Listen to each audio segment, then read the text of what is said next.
अस्सलाम वालेकुम everybody, welcome back to my new vlog. Raigarh इस्लामा में 3 दिन गुजारने के बाद फाइनली आज हमारी वापसी थी, तो मैं फटाफट पहुंचा वजू खाने में वजू करने के लिए। वजू करके जैसे मैं अपने बिस्तर की जानिब लौटता हूं तो मैं क्या देखता हूं कि सब लोग नाश्ते की जानिब बैठ चुके होते हैं और मुझे बार बार बुला रहे होते हैं। 3 दिन मुसलसल कैंटीन से खाना खाने के बाद हमारी हालत बिल्कुल ही टाइट हो जाती है, तो अमीर साहब दस्तरखान बिछा के सबके लिए अच्छा सा देसी नाश्ता तैयार करवाते हैं। नाश्ता करने के बाद मैं फिलफौर अपनी जगह से उठता हूँ और देखता हूँ किसी लाउड के करीब जाके बैठूं। लाउड के करीब पहुँचता हूँ तो दुआ बिल्कुल ही शुरू हो चुकी थी, जो आप भी अपने कानों से सुन ले और इसे सुनकर आमीन बोलें।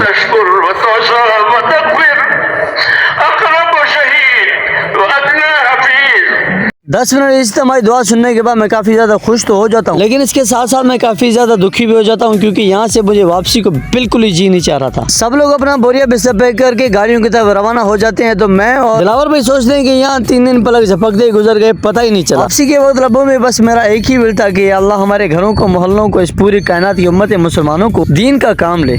पिंडाल से गाड़ियों तक का सफर करना बहुत ही ज्यादा मुश्किल लग रहा था, क्योंकि लोगों का बहुत ही ज्यादा हजूम हमारे आगे पीछे दाएं बाएं चल रहा था। फाइनली मुझे अपनी कोच नजर आ जाती है, तो मैं भागा था उस कोच की जानिब पहुंचता हूं तो मेरी खुशी के ठिकाने नहीं होते। इससे भी ज्यादा मुझे खुशी तब मिलती है जब मैं अंदर पहुंचता हूं तो मुझे बैठने के लिए जगह बिल्कुल कम दी जाती है। बिस्मिल्लाह पढ़ के घर की तरफ निकल पड़े और रावण के अभी से हमें याद सताने लग गई थी। सब लोग अपनी सीटों पे सही तरह से बैठ चुके थे, लेकिन सिर्फ मैं ही था जिसकी परवाह किसी को न थी। गाड़ी में 6-7 घंटे का औखा सफर करने के बाद मेरी हालत बिल्कुल ही खराब हो जाती है, तो मैं ड्राइवर भाई साहब से कहता हूँ प्लीज 10 मिनट के लिए गाड़ी रोक दें, क्योंकि मैं बिल्कुल ही औखे तरीके से बैठा हुआ हूँ। ड्राइवर भाई साहब ने मेरी बात मान ली और गाड़ी को जैसे पंप पे रोका, तो यकीन माने मैं बहुत ही ज्यादा खुश होकर मेरी मुलाकात हो गई जोकर भाई साहब से। 10 मिनट की रेस्ट करने के बाद मुझे मजबूरन से उस गाड़ी के अंदर जाना पड़ा, जिसके अंदर जाने को मेरा बिल्कुल ही जी नहीं चाह रहा था। दोबारा से 5-7 घंटे का सफर करने के बाद गाड़ी को रोका गया नमाज असर, मगरिब और इशा तीनों के लिए। जैसे गाड़ी को रोका गया और सब लोग नीचे उतरने लगे, तो यकीन माने मेरे अंदर से आवाज आने लगी, कलेजे नहीं उठाने पाएगी। नमाज असर अदा करने के बाद अल्लाह का हमने बहुत बहुत शुक्र अदा किया और सब लोग चले गए खाना खाने। खाना खा के हम जैसे ही फारिग हुए तो मगरिब की नमाज का टाइम बिल्कुल ही करीब हो चुका था, तो सब साथियों ने बड़े सुकून से नमाज अदा की। नमाज जैसे ही मुकम्मल हुई तो अल्लाह से दुआ मांगने के बाद दोबारा अपने सफर के लिए रवाना हो गए। अगर आपको ये वीडियो अच्छा लगा तो इसे लाइक करें, फॉलो करें। इंशाल्लाह मिलते हैं नेक्स्ट वीडियो में,